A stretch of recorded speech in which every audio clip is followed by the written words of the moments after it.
প্রথমে আমি হলুদ গুঁড়া, লবণ, কাঁচা লঙ্কা বাটা একটু বেশি পরিমাণেই দিছি, আর তেল আর অল্প পরিমাণে লঙ্কা গুঁড়ো দিয়া মাছটিরে আমি ভালো কইরা মাইক্কা নিছি।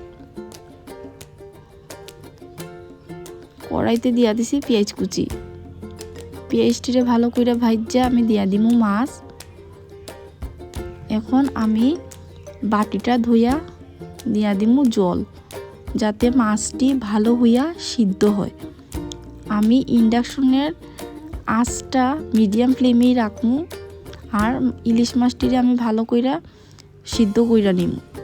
তো এক পিঠ সিদ্ধ হইয়া গেছে, আমি এখন উল্টাইয়া আরেক পিঠ সিদ্ধ করব।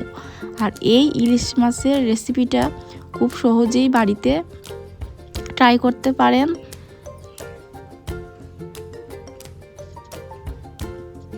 তো আজকের রেসিপিটা এই পর্যন্তই। ভালো লাগলে লাইক, কমেন্ট, শেয়ার কইরা পেজটারে ফলো কইরা দিও। Thank you.